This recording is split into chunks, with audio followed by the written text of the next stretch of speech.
Je fixais mon téléphone, les paroles de ma mère résonnant encore à mes oreilles comme un mauvais rêve dont je ne pouvais pas me réveiller. 3 semaines avant Noël, et elle venait de me dire que mes 2 enfants et moi n'étions pas invités au rassemblement familial cette année. Mon jeune frère Derek amenait sa nouvelle petite amie à la maison pour rencontrer tout le monde et il avait spécifiquement demandé qu'Emma et Lucas ne soient pas là. Il pourrait gâcher l'image parfaite qu'il voulait présenter. La voix de ma mère avait été désolée mais ferme, comme si elle annonçait l'annulation d'un rendez-vous chez le dentiste plutôt que d'exclure ses propres petits-enfants de Noël. Je suis resté assis là, sur mon canapé usé, le téléphone toujours à la main, rejouant la conversation. J'avais dit ces 2 mots qui venaient si automatiquement après des années à être le grand frère compréhensif. Je comprends. Puis j'ai raccroché. Mais je ne comprenais pas. Pas vraiment. Comment comprendre que sa propre famille vous efface de la fête la plus importante de l'année? L'appartement semblait soudain plus petit, les murs se refermant sur moi.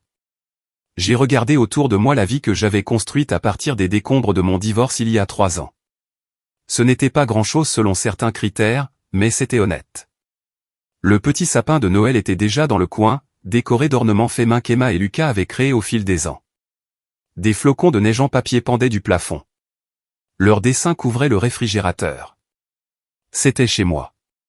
Mon esprit est revenu sur la façon dont je suis arrivé là.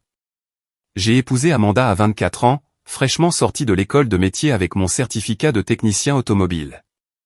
Elle était mon amour de lycée, la fille qui m'a fait croire aux fins heureuses.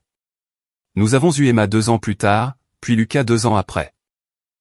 Je travaillais de longues heures au garage, parfois 60 ou 70 heures par semaine pour m'assurer que nous avions tout ce dont nous avions besoin. Je pensais que je faisais ce qu'il fallait, être un soutien de famille, être responsable. Puis, un mardi soir, Amanda m'a fait asseoir et m'a dit qu'elle partait.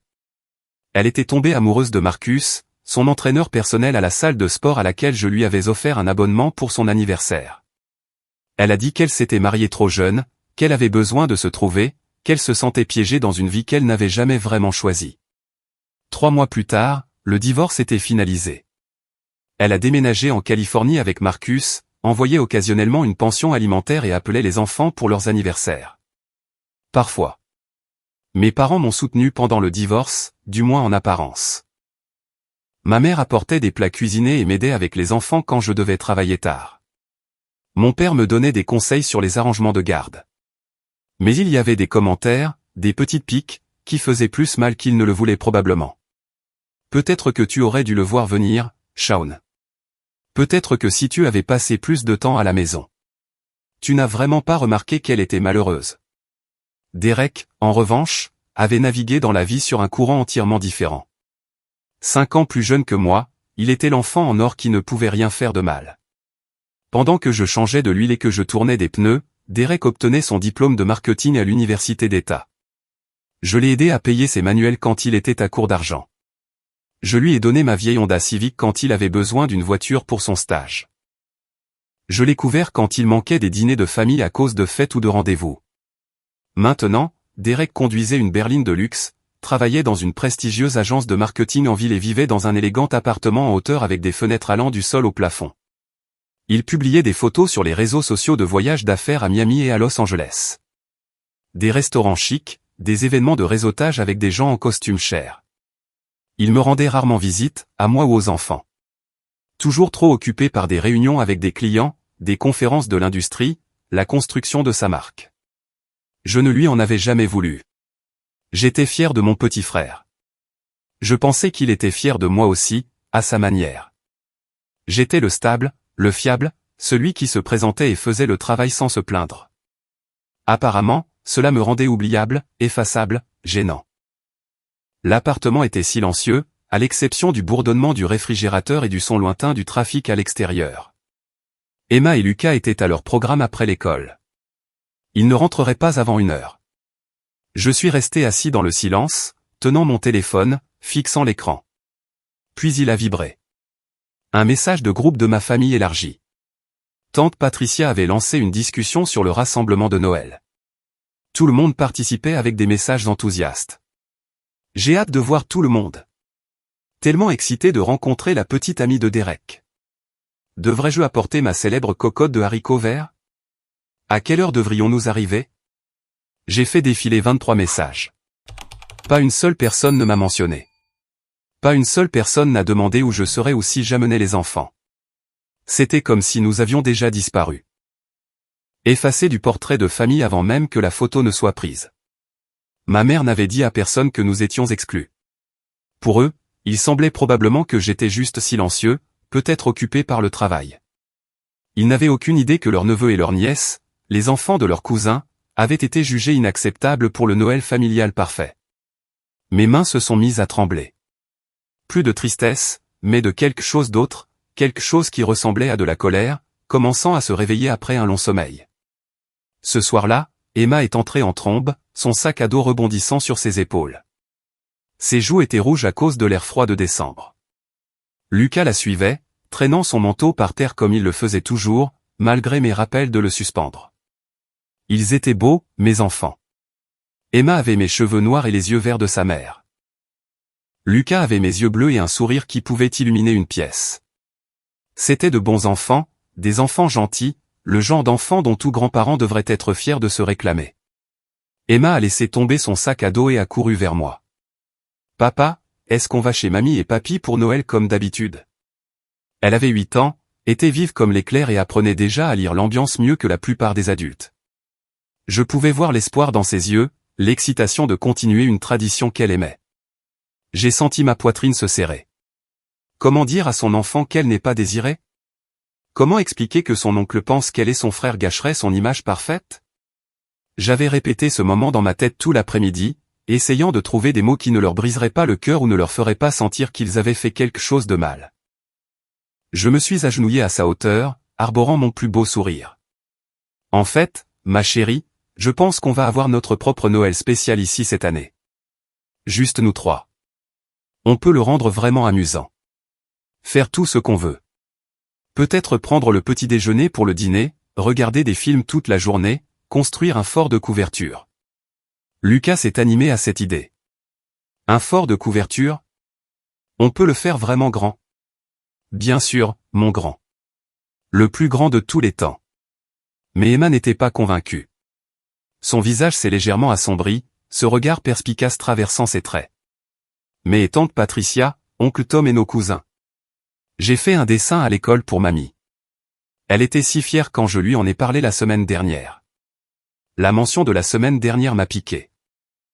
Ma mère avait planifié cette exclusion tout en jouant le rôle de la grand-mère excitée, sachant probablement déjà que le dessin d'Emma ne serait jamais livré, que ses projets ne se réaliseraient jamais. Eh bien, ai-je commencé, peinant à trouver les bons mots. Oncle Derek a une amie spéciale qui vient lui rendre visite. Le rassemblement va être très petit cette année, juste pour que les adultes aient des conversations ennuyeuses sur des choses ennuyeuses. Vous vous ennuieriez probablement de toute façon. Lucas a accepté cela facilement, déjà distrait par l'idée du fort de couverture. Mais Emma a continué de me regarder, ses yeux verts scrutant mon visage. Elle a demandé doucement, presque dans un murmure, « Ils ne veulent pas de nous là-bas, papa. » Ces 6 mots ont failli me briser. J'ai pris les 2 enfants dans mes bras, les serrant fort. Bien sûr qu'ils vous veulent, ai-je menti, me détestant pour cela. C'est juste des trucs compliqués d'adultes. Mais je vous promets que nous allons passer le meilleur Noël de tous les temps. Juste nous 3. Vous avez ma parole. Emma m'a serré en retour, mais je pouvais sentir son doute, sa tristesse. Les enfants savent quand les adultes leur mentent pour les protéger. Cela ne rend pas le mensonge moins douloureux. Cela leur apprend simplement que l'amour vient parfois avec des conditions, que parfois on n'est pas tout à fait assez bien pour la table. Au cours des jours suivants, je me suis plongé dans le travail et la planification. J'ai pris des quarts de travail supplémentaires au garage, travaillant tard dans la soirée après que les enfants soient au lit. Mon patron, reconnaissant de l'aide pendant la saison hivernale chargée, n'a pas posé de questions. Les heures supplémentaires m'aideraient à offrir de meilleurs cadeaux, à rendre le matin de Noël assez spécial pour éclipser l'absence de la famille élargie. Peut-être que je ne pouvais tout simplement plus porter ça seul. Alors je lui ai tout raconté. Toute l'histoire a débordé. L'appel de ma mère, la demande de Derek, l'exclusion de mes enfants, le message de groupe où toute ma famille agissait comme si nous n'existions pas. Brian a écouté sans m'interrompre, son expression s'assombrissant à chaque détail. Quand j'ai eu fini, il s'est adossé à sa chaise et a laissé échapper un long soupir. C'est complètement dingue, Shaun. Ce n'est pas une famille. Ce n'est pas comme ça qu'on traite les gens, surtout pas des enfants qui n'ont rien fait de mal. C'était réconfortant d'entendre quelqu'un d'autre le dire. De voir ma colère et ma peine reflétées comme étant justifiées. J'essaie juste de rendre Noël agréable pour eux malgré tout ça, ai-je dit. Ils méritent mieux que de se sentir rejetés. Vous méritez tous mieux, a corrigé Brian. Écoute, si tu changes d'avis, ma femme et moi serions ravis de vous avoir pour Noël. Offre sérieuse. Plus on est de fous, plus on rit. J'ai apprécié. Vraiment. Mais je savais que je devais faire ça seul. Merci, mec. Vraiment. Mais je pense qu'on a besoin de notre propre Noël cette année. Juste nous. Créer de nouvelles traditions, tu vois. Brian a hoché la tête, compréhensif. Sache juste que l'offre tient. Et pour ce que ça vaut, ton frère a l'air d'un sacré numéro. Le soir même, mon téléphone a sonné. Le nom de ma mère s'est affiché à l'écran. J'ai failli ne pas répondre, mais la curiosité l'a emporté. J'ai décroché. Sa voix était tendue, artificiellement joyeuse. Shaun, mon chéri, j'ai une petite faveur à te demander. Pourrais-tu déposer les cadeaux d'Emma et Lucas à la maison avant Noël? Peut-être le 23. Nous voulons quand même avoir des cadeaux pour eux sous le sapin. Bien sûr, il faut juste que tu les apportes quand Derek et sa petite amie ne sont pas là. J'ai éloigné le téléphone de mon oreille un instant, le fixant comme s'il m'avait personnellement insulté. Tu veux que je livre des cadeaux pour des enfants qui ne sont pas invités à les ouvrir? Ce n'est pas comme ça, a-t-elle protesté faiblement.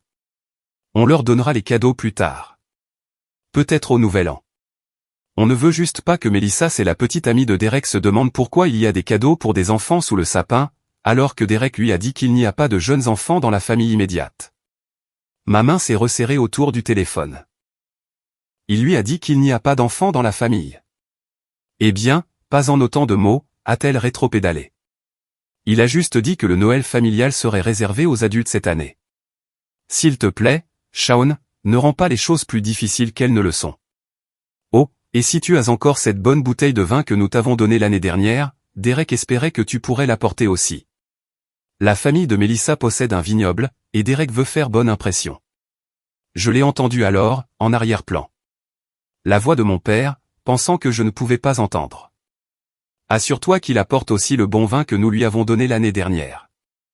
La famille de la petite amie de Derek possède un vignoble.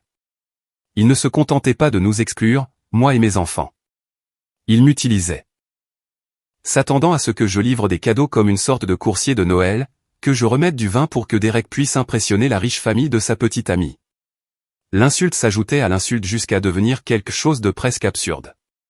J'y réfléchirai, ai-je dit platement et j'ai mis fin à l'appel. Je suis resté assis là, dans l'appartement silencieux, Emma et Lucas déjà endormis dans leur chambre partagée au bout du couloir, et j'ai pris une décision. Je ne livrerai rien. Je ne jouerai pas le jeu de cette mascarade. J'allais me concentrer sur mes enfants, sur le fait de rendre le matin de Noël magique entre ces murs modestes, et laisser l'image parfaite de Derek se maintenir par ses propres mérites ou s'effondrer sous le poids de ses mensonges.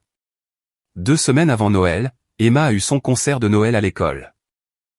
Elle avait répété son solo pendant des semaines, une douce interprétation de « Douce nuit » qu'elle chantait constamment dans l'appartement.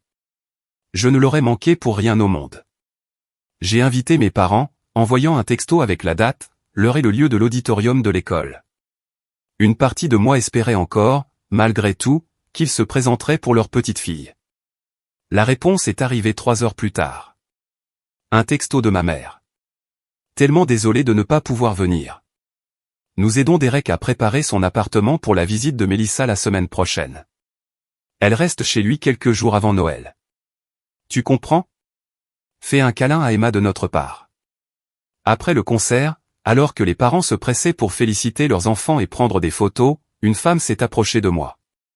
Je la reconnaissais vaguement d'autres événements scolaires. Un de ces visages que l'on voit à plusieurs reprises mais avec lequel on ne connecte jamais vraiment. Elle avait probablement la trentaine, avec des yeux bienveillants et un sourire facile. « Votre fille était merveilleuse », a-t-elle dit. « Ce solo était magnifique. » « Merci », ai-je répondu, regardant Emma de l'autre côté de la pièce se vanter de sa performance auprès de quelques amis. Elle répète depuis des semaines. Ça se voit. Je suis Catherine, au fait. Ma fille Zoé est dans la classe d'Emma, la fille avec les tresses qui jouait du triangle. Je me souvenais les avoir vus ensemble parfois à la sortie de l'école. Enchanté de vous rencontrer officiellement. Je suis Shaun. Nous avons discuté quelques minutes du concert, des vacances d'hiver à venir. Une conversation banale entre parents. Puis Catherine a dit quelque chose qui m'a pris au dépourvu. J'ai remarqué que vous êtes à tous les événements de l'école. Tous les parents ne viennent pas à tout, mais vous êtes toujours là, toujours impliqués. C'est vraiment agréable à voir. J'ai haussé les épaules, ne sachant pas comment répondre aux compliments. Ils ne sont jeunes qu'une fois, n'est-ce pas? Je veux être présent tant que je le peux. C'est une bonne philosophie. Catherine a fait une pause, semblant peser ses mots. Je suis aussi une mère célibataire. Mon mari est décédé il y a 3 ans, donc je comprends. Le jonglage, s'assurer qu'ils savent qu'ils sont aimés, même quand on est seul. Je suis désolé pour votre perte, ai-je dit sincèrement. Merci. Ça devient plus facile, mais différent. Bref, je me demandais, quels sont vos projets pour Noël? Vous faites quelque chose de spécial? Juste quelque chose de simple, ai-je dit, ne voulant pas expliquer toute la situation compliquée. Nous 3 à la maison, en mode cocooning. Quelque chose a vacillé sur le visage de Catherine. De la sympathie peut-être, ou de la compréhension. Elle a commencé à dire quelque chose, puis s'est arrêtée. Eh bien, si jamais vous voulez organiser une rencontre pour les enfants, Zoé et Emma semblent très bien s'entendre. Je pense qu'elles apprécieraient. Ce serait super, ai-je dit, le pensant vraiment. Nous avons échangé nos numéros et Catherine m'a fait un dernier sourire avant de partir retrouver sa fille. C'était un petit moment, une brève connexion, mais cela m'a rappelé que tout le monde ne voyait pas ma situation comme honteuse ou gênante. Certaines personnes voyaient juste un parent faisant de son mieux. Le lendemain, quelque chose d'étrange s'est produit. J'ai reçu une demande d'amis sur Facebook de quelqu'un nommé Julia Patterson. Je ne reconnaissais pas le nom, mais en cliquant sur le profil, j'ai vu que nous avions plusieurs amis en commun, Derek, ma mère, mon père, plusieurs membres de la famille élargie. La photo de profil montrait une femme d'une 30aine d'années avec des cheveux noirs et un sourire chaleureux, debout sur une plage tropicale. La curiosité l'a emporté, et j'ai accepté la demande. Immédiatement, une notification de message est apparue. Julia Patterson m'avait envoyé un message direct. Mon pouce est accéléré en l'ouvrant. Salut Shaun. Je suis désolé de te contacter comme ça, mais je pense que tu devrais savoir quelque chose à propos de Noël. J'espère que je ne dépasse pas les bornes. J'ai fixé le message, confus. Qui était cette personne?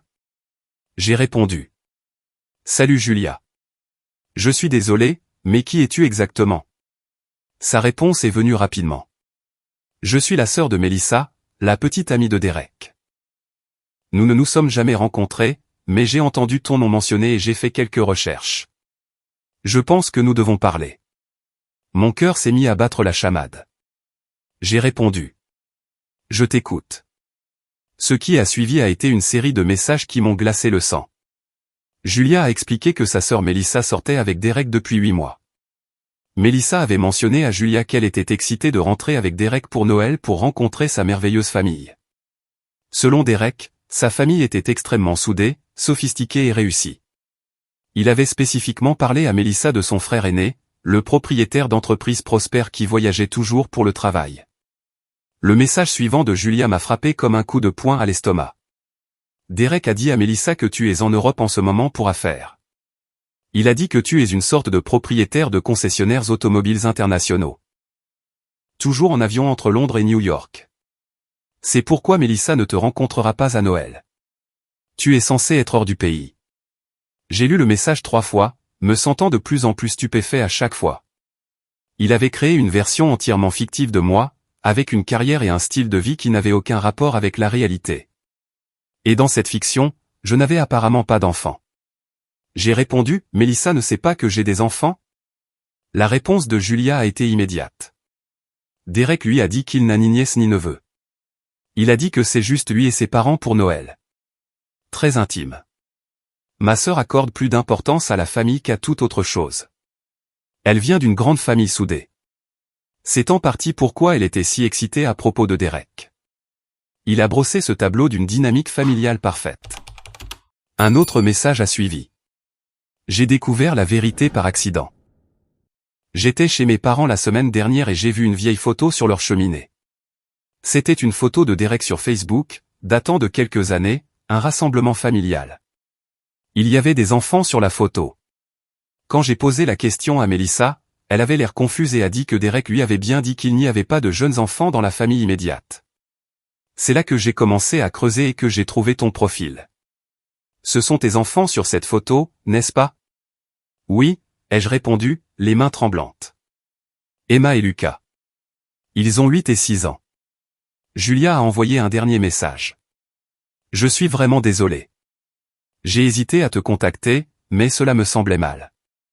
Ma sœur mérite de connaître la vérité sur la personne avec qui elle sort. Et tu mérites de savoir que Derek est littéralement en train de t'effacer, toi et tes enfants, de l'existence pour impressionner sa famille. Les parents de Mélissa sont riches. Son père possède plusieurs entreprises. Je pense que Derek la voit comme une opportunité de carrière autant qu'une relation. Je me suis adossé, l'esprit en ébullition. C'était pire que je ne le pensais. Derek n'était pas seulement gêné par ma situation ou inquiet de gérer des dynamiques familiales compliquées. Je pouvais dire à mes parents ce que j'avais appris, mais ils avaient déjà choisi son camp. Je pouvais ne rien faire et laisser le château de cartes de Derek tenir debout. Mais cela me semblait accepter ma propre disparition. Le lendemain matin, après avoir déposé les enfants à l'école, j'ai appelé ma mère. J'avais besoin de l'entendre directement d'elle. J'avais besoin de confirmer ce que Julia m'avait dit. Elle a répondu à la 3e sonnerie, sa voix prudente. Shaun, tout va bien? J'ai besoin de te demander quelque chose et j'ai besoin que tu sois honnête avec moi. Est-ce que Mélissa sait que j'existe? Est-ce qu'elle est au courant pour Emma et Lucas? Le silence à l'autre bout du fil s'est étiré pendant plusieurs secondes. Puis ma mère a soupiré. Derek nous a demandé d'être prudents sur ce que nous discutions pendant sa visite. Il veut faire une bonne première impression. Ce n'est pas ce que j'ai demandé, ai-je insisté. Est-ce qu'elle sait que j'existe? Est-ce qu'elle est au courant pour mes enfants? Autre pause. Il lui a dit que tu es un homme d'affaires qui voyage à l'international. Il n'a pas spécifiquement mentionné qu'il a des nièces et des neveux. Non. Donc, il lui a menti. Il n'a pas exactement menti, a dit ma mère sur la défensive. Il a juste simplifié les choses. Il prévoit de tout lui dire une fois qu'ils seront plus sérieux, une fois qu'elle sera plus investie dans la relation. Quand, ai-je demandé, ma voix montant. Après leur fiançailles? Après leur mariage? Quand ma famille cessera-t-elle d'être un secret? Tu es dramatique, Shaun. C'est juste pour une saison des fêtes. J'ai pris une profonde inspiration, essayant de rester calme. De quoi Derek vous a-t-il demandé de ne pas parler exactement? La voix de ma mère est devenue mal à l'aise. Il nous a demandé de ne pas aborder certains sujets qui pourraient sembler compliqués ou donner une mauvaise impression. Quel sujet? Ton divorce, a-t-elle dit doucement. Ton travail au garage, les enfants. Tout ce qui pourrait sembler. Eh bien, prolétaire ou désordonné. Mélissa vient d'un milieu très raffiné, et Derek veut qu'elle voie notre famille sous le meilleur jour possible. Tu t'entends, ai-je demandé, incrédule. Vous effacez vos propres petits-enfants pour aider Derek à maintenir un mensonge. Vous prétendez que je n'existe pas pour qu'il puisse impressionner une femme. Nous essayons de le soutenir, a-t-elle rétorqué. De la même manière que nous t'avons soutenu pendant ton divorce. Derek a travaillé si dur pour construire sa carrière et sa vie. La famille de cette femme a des relations qui pourraient l'aider. Nous essayons juste de lui donner la meilleure chance. Vous n'avez jamais effacé Derek de ma vie quand je traversais des moments difficiles, ai-je rétorqué. Vous ne lui avez jamais demandé de prétendre être quelqu'un d'autre ou de cacher des parties de la famille. Pourquoi suis-je différent? Parce que Derek ne nous a jamais demandé de choisir, a-t-elle dit, sa voix maintenant vive. Tu es égoïste, Shaun. C'est un Noël, une fête. Ne peux-tu pas laisser ton frère avoir ça? Et qu'est-ce qui se passe après Noël, ai-je demandé. Est-ce que je reste effacé? Est-ce qu'Emma et Lucas restent cachés? Quand Derek prévoit-il d'introduire progressivement la situation familiale complète, comme tu dis? Il a dit qu'une fois que Mélissa sera plus investie, une fois qu'ils seront plus sérieux, il commencera à expliquer les choses progressivement. Ces relations prennent du temps, Shaun. Toi, plus que quiconque, devrais comprendre ça. J'avais l'impression de parler à une étrangère. Cette femme qui m'avait élevé, qui me défendait autrefois dans la cour de récréation, qui a pleuré à mon mariage, traitait maintenant mon existence comme une vérité gênante à gérer et à dissimuler. Je dois y aller, ai-je dit doucement. Shaun, attends. Ne fais rien d'irréfléchi. Ne gâche pas ça pour Derek par dépit. Avant que je puisse répondre, j'ai entendu la voix de mon père en arrière-plan, vive et claire. Il a dû arracher le téléphone à ma mère car soudain sa voix était directement dans mon oreille. Tu as toujours été jaloux du succès de ton frère, a-t-il dit froidement. Ne gâche pas ça pour lui par dépit. Il va là où tu n'as jamais pu aller, Shaun. Il a du potentiel. Ne le tire pas vers le bas parce que tu es coincé. Ces mots ont frappé plus fort que tout le reste. Mon père, l'homme qui m'a appris à changer un pneu, qui est venu à ma remise de diplôme du lycée, qui m'a guidé lors de ma première réparation de voiture, pensait que j'étais coincé, que je tirais Derek vers le bas, que ma jalousie était le problème plutôt que les mensonges de Derek. J'ai raccroché sans répondre. Mes mains tremblaient si fort que j'ai dû poser le téléphone sur le comptoir de la cuisine. Je suis resté là, dans mon petit appartement, entouré des dessins et des photographies de mes enfants, par des preuves d'une vie vécue honnêtement, sinon parfaitement, et j'ai senti quelque chose changer en moi. J'en avais assez d'être compréhensif, assez d'être accommodant, assez de me faire petit pour faire de la place aux ambitions de Derek, assez d'enseigner à mes enfants que leur existence était quelque chose dont il fallait s'excuser. J'ai pris mon téléphone et j'ai ouvert le fil de discussion avec Julia. « Es-tu toujours prête à m'aider pour quelque chose ?» Sa réponse est venue en quelques minutes. « Absolument. De quoi as-tu besoin ?» Au cours de l'heure suivante, nous avons élaboré un plan. Rien de vengeur, rien de cruel, juste la vérité. Livré au bon moment. Julia s'arrangerait pour que Melissa voie la réalité de ses propres yeux. Pour qu'elle comprenne exactement qui était Derek sous l'image soigneusement construite. Je ne saboterai pas Derek directement. J'existerai simplement, ouvertement et honnêtement, et laisserai les conséquences se dérouler naturellement. Les jours se sont écoulés. J'ai fait mes quarts de travail au garage, j'ai aidé Emma et Lucas avec leurs devoirs, j'ai préparé le dîner, lu des histoires pour s'endormir.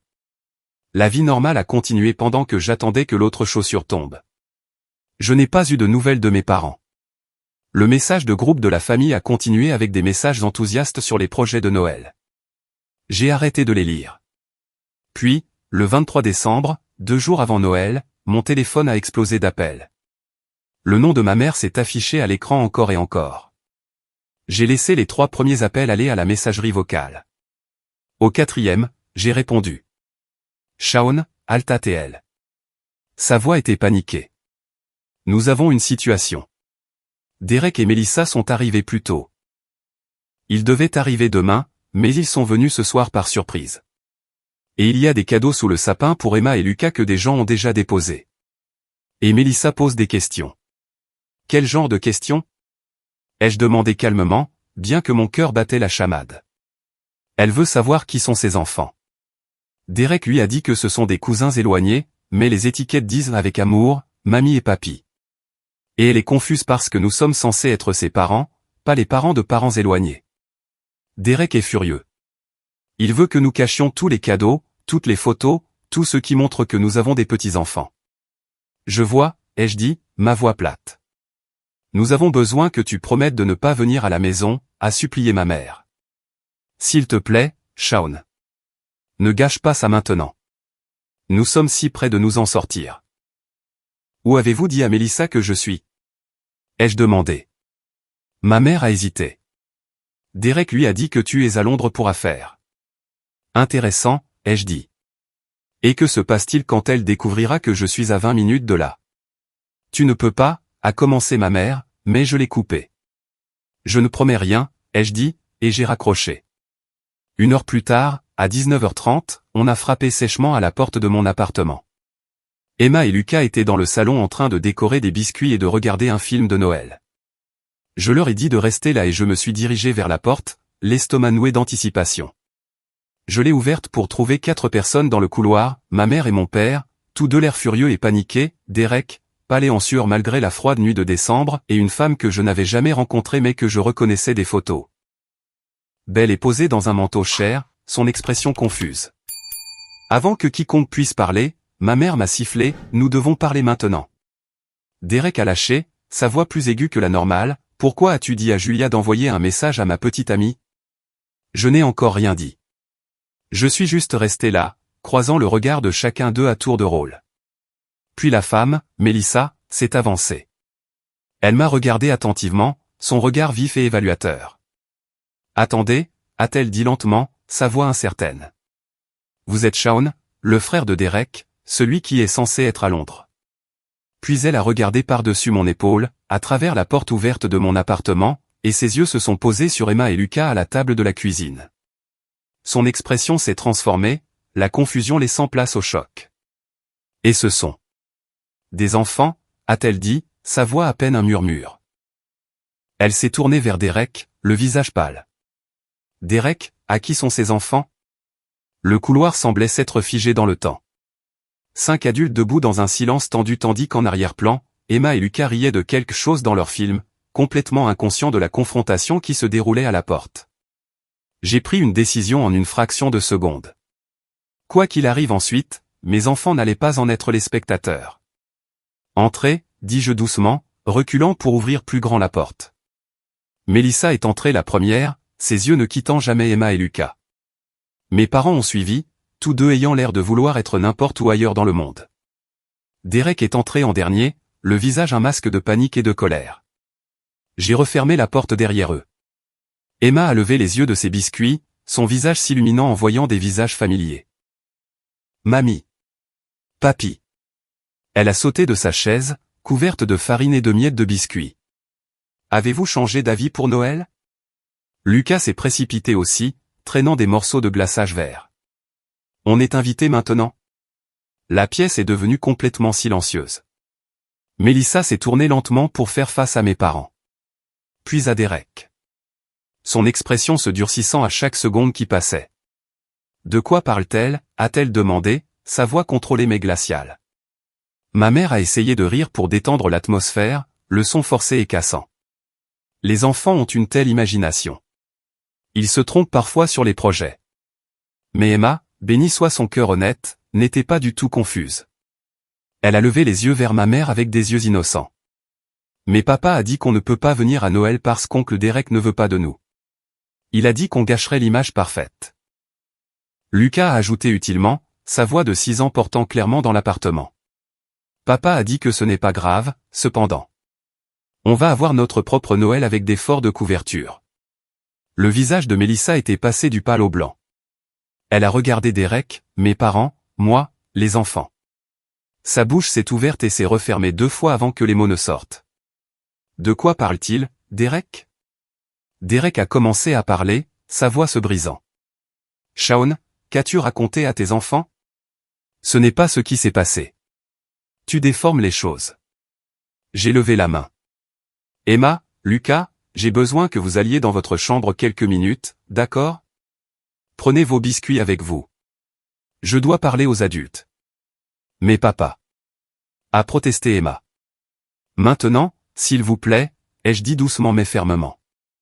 Ils ont obéi, sentant la tension, prenant leur assiette de biscuits et se dépêchant dans le couloir. Emma a jeté un dernier regard confus par-dessus son épaule avant de disparaître dans leur chambre. J'ai entendu la porte se fermer. Une fois qu'ils sont partis, je me suis tourné pour faire face aux adultes dans mon salon. Mélissa se tenait au centre, son sac à main de créateur serré dans ses mains comme un bouclier.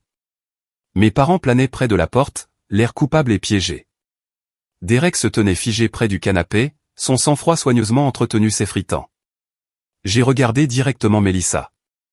Je suis Shaun, ai-je dit, ma voix stable et calme malgré l'adrénaline qui me parcourait. Je suis le grand frère de Derek. Ce sont mes enfants, Emma et Lucas. Ils ont 8 et 6 ans. Ce sont la nièce et le neveu de Derek. Je ne suis pas à Londres. Je vis à 20 minutes de la maison de mes parents. J'ai été exclu de Noël parce que Derek a demandé à nos parents de prétendre que je n'existe pas. Ce n'est pas vrai. A commencé Derek, mais je l'ai coupé. J'ai sorti mon téléphone et j'ai fait jouer le message vocal que ma mère m'avait laissé il y a des semaines. Sa voix expliquant clairement pourquoi je n'étais pas invité, mentionnant la demande de Derek, parlant de elle, image parfaite.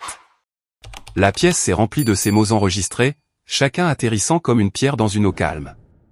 Puis j'ai montré les messages textes, ceux sur le dépôt des cadeaux, ceux sur l'apport du vin, tout le fil de discussion de ma famille discutant des projets de Noël tout en agissant comme si je n'existais pas. Mélissa a tout écouté, son visage se durcissant à chaque preuve.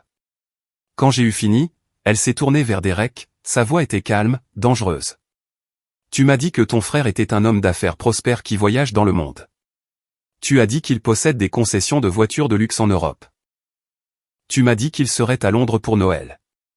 La bouche de Derek s'est ouverte et s'est refermée. Il a regardé mes parents pour obtenir de l'aide, mais ils ont fixé le sol. J'allais tout te dire éventuellement, a-t-il finalement réussi à dire. Je voulais juste que tu tombes amoureuse de moi d'abord, avant de gérer toutes les choses familiales compliquées. Compliquées ? La voix de Mélissa s'est légèrement élevée. Un frère et ses enfants sont compliqués ? Mon père a essayé d'intervenir, sa voix prenant ce ton autoritaire qu'il utilisait quand il voulait mettre fin aux discussions. Shaun a eu quelques années difficiles. Divorce, problème d'argent. Derek ne voulait pas t'accabler de toute cette négativité pendant les vacances. Il essayait de te protéger des drames familiaux. Mélissa s'est tournée vers mon père avec un regard qui aurait pu faire fondre de l'acier. M'accabler ? De l'existence de membres de la famille ? Elle a regardé autour de l'appartement, le voyant vraiment pour la première fois. Le petit espace bien rangé, les meubles d'occasion, le sapin de Noël avec des décorations faites à la main, le réfrigérateur couvert de dessins d'enfants, les murs tapissés de photos de moi et des enfants, des photos d'événements scolaires, de fêtes d'anniversaire et de moments de vie ordinaire. Ses yeux se sont posés sur une photo en particulier, moi dans mon uniforme de travail du garage, taché de graisse et souriant, tenant une clé à molette. Elle s'est approchée, l'étudiant de près. « Vous êtes mécanicien ?» a-t-elle dit. Ce n'était pas une question. « Oui », ai-je dit. « Je le suis. » Elle s'est retournée vers Derek, et j'ai vu quelque chose se briser dans son expression. Et Derek m'a dit que son frère possédait une chaîne de concessions de voitures de luxe à travers l'Europe. Que tu étais cet homme d'affaires international, toujours en avion entre Londres et New York pour des réunions.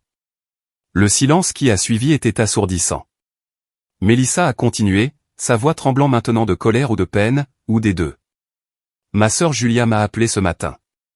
Elle m'a dit qu'elle avait contacté ton frère parce qu'elle était inquiète. Je ne l'ai pas cru au début. Je pensais qu'elle était peut-être paranoïaque ou qu'elle avait mal compris quelque chose, mais j'ai insisté pour que nous venions ici ce soir pour éclaircir les choses.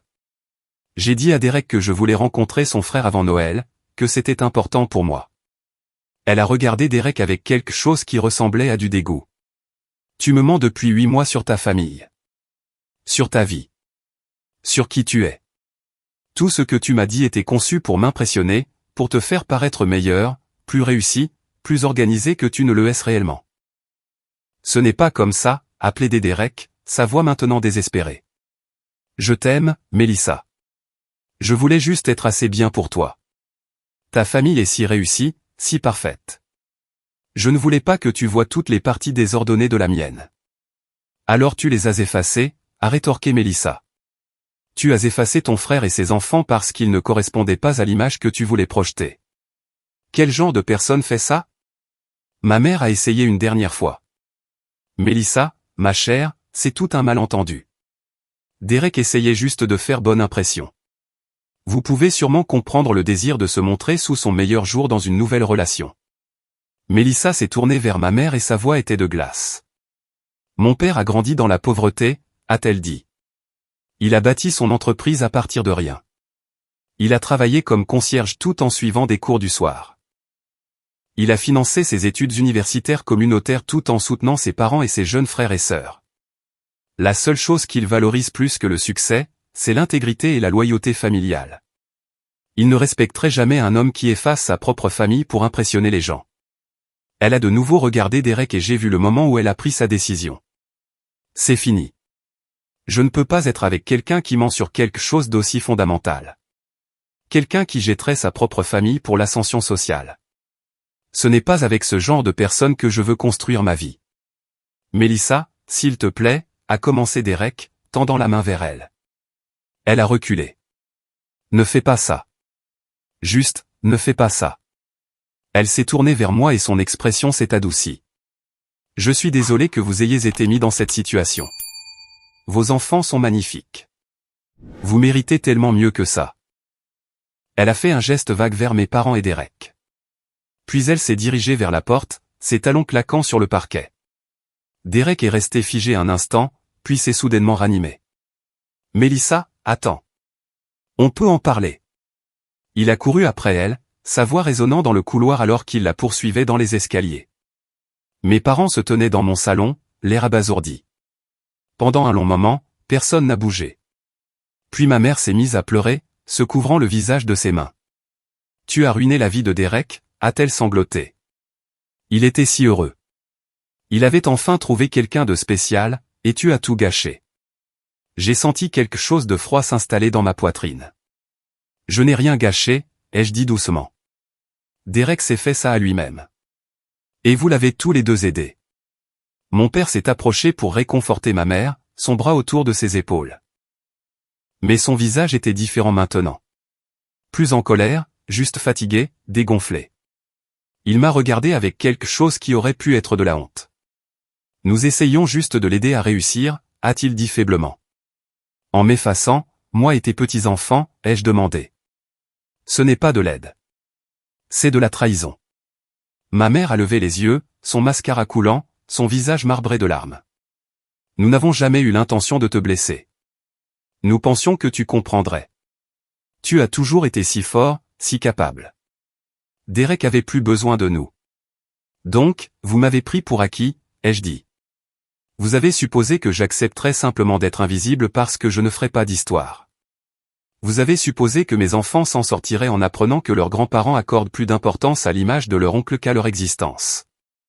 Ce n'est pas juste, a protesté faiblement ma mère. Juste? J'ai senti ma voix monter malgré mes efforts pour rester calme. Juste aurait été de traiter vos deux filles avec un respect égal. Juste aurait été de dire à Derek que mentir à sa petite amie sur sa famille était inacceptable.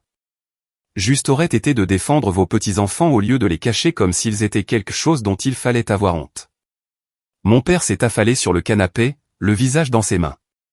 Ton frère a toujours eu besoin de plus d'aide, a-t-il dit, sa voix étouffée. Tu as toujours été si indépendant, si autonome.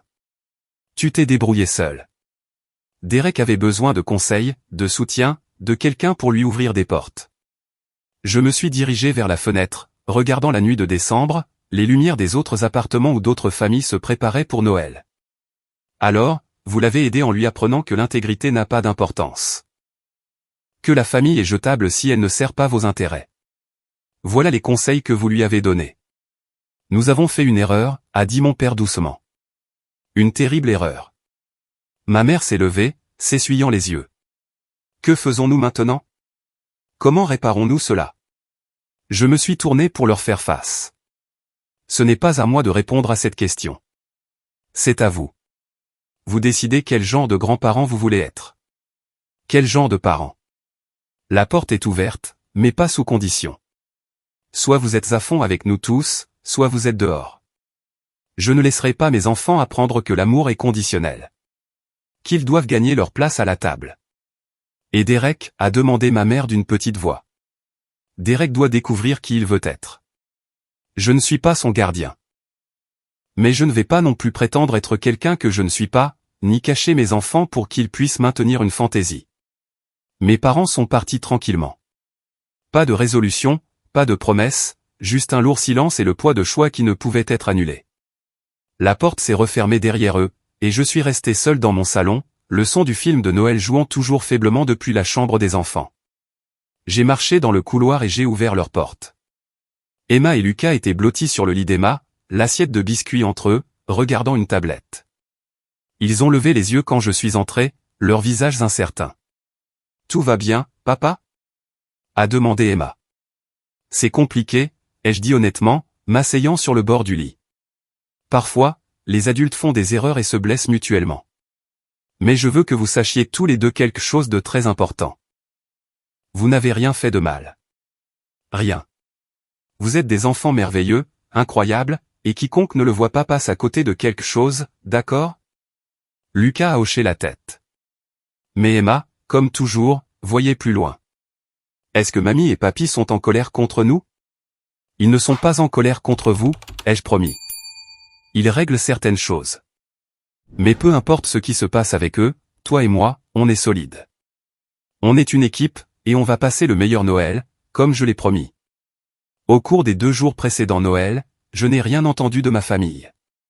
Pas d'appel, pas de texto, pas de nouvelles de Derek ou de sa situation avec Mélissa. Le silence était presque pire que le conflit.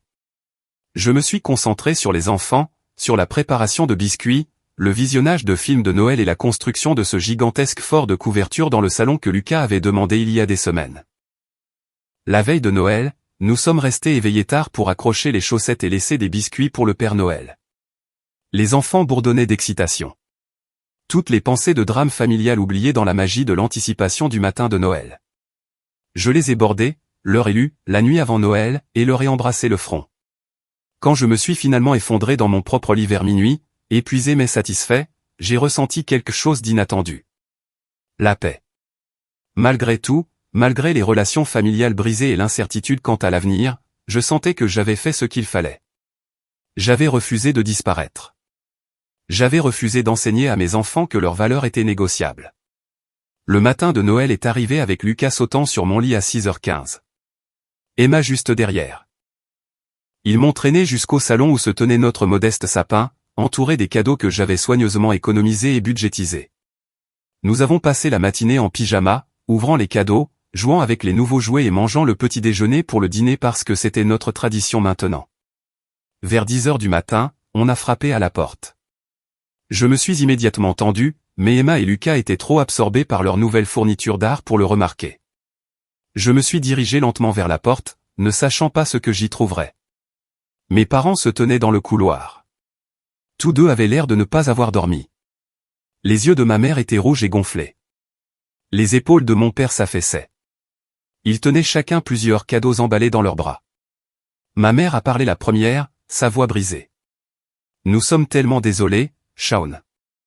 Nous avons eu tort. Tellement complètement tort. Pouvons-nous s'il te plaît passer Noël avec nos petits-enfants? Mon père a ajouté rapidement, sa propre voix épaisse d'émotion. Et avec toi, mon fils, si tu veux bien de nous. Je les ai regardés un long moment, cherchant dans leur visage la sincérité, une réelle compréhension de ce qu'ils avaient fait et de l'importance que cela avait. J'ai vu du regret là, un regret sincère. Mais plus que cela, j'ai vu de la peur. La peur de perdre le lien avec leurs petits-enfants, avec moi. D'avoir brisé quelque chose d'irréparable. Entrez, ai-je finalement dit en m'écartant.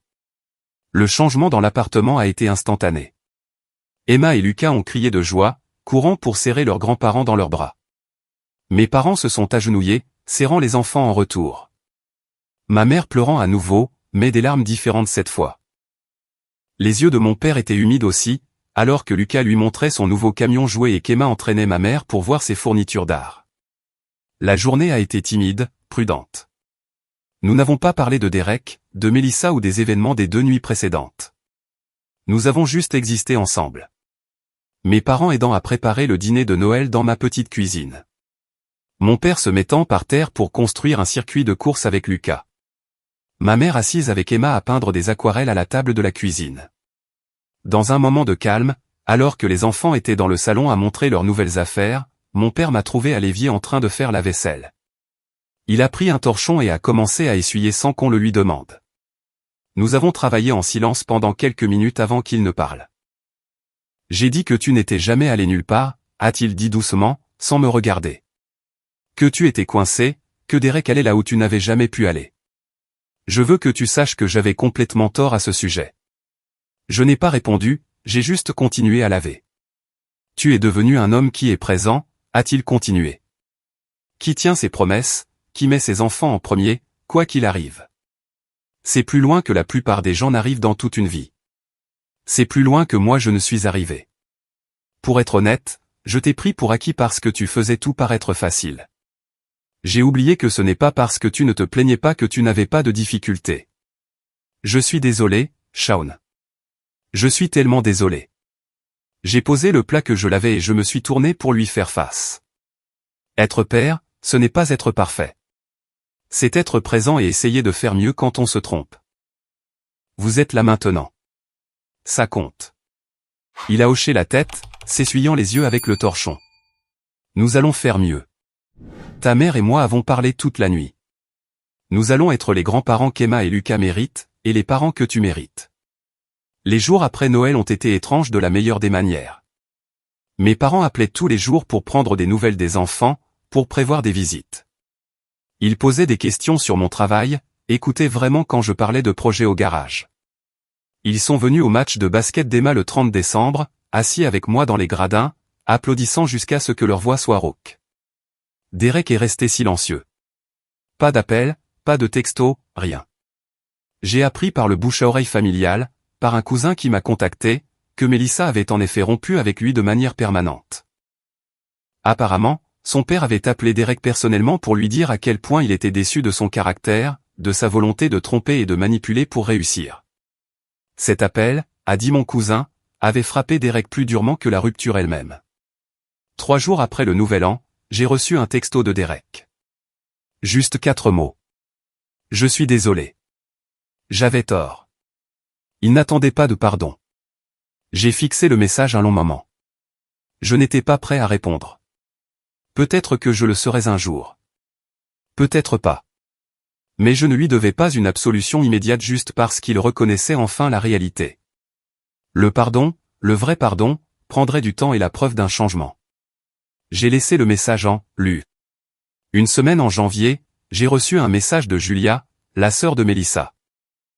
Elle m'a remercié d'avoir géré tout avec dignité, de ne pas être tombée dans la cruauté, même quand j'avais tout à fait le droit d'être en colère. Elle a mentionné que Mélissa allait bien. Était en fait soulagée d'avoir découvert le caractère de Derek avant que les choses n'aillent plus loin. Julia a aussi dit quelque chose qui m'est resté. Elle a écrit, tu lui as montré ce qu'est la véritable intégrité. Tu n'as pas eu besoin de détruire ton frère pour prouver ton point de vue. Tu as simplement existé honnêtement, et c'était suffisant. Au travail un après-midi de mi-janvier, Brian m'a trouvé pendant la pause déjeuner. Nous nous sommes assis dans la salle de pause avec nos sandwichs et notre café. Alors, a-t-il dit. J'ai l'intention de te demander, comment tout s'est terminé avec toute cette histoire de Noël? Je l'ai mis au courant de tout. La confrontation dans mon appartement, le départ de Mélissa, la réconciliation timide de mes parents, le silence de Derek et ses excuses éventuelles. Brian a écouté, secouant la tête avec étonnement. Tu aurais pu détruire ton frère quand tu en avais l'occasion, a-t-il dit. Tu avais toutes les munitions, toute la supériorité morale. Tu aurais pu le faire passer pour un monstre. Ça n'aurait pas aidé mes enfants à voir comment de vrais hommes gèrent les conflits, ai-je dit. Je voulais qu'ils voient que la vérité n'a pas besoin de cruauté pour gagner. Que l'on peut se défendre sans démolir quelqu'un d'autre.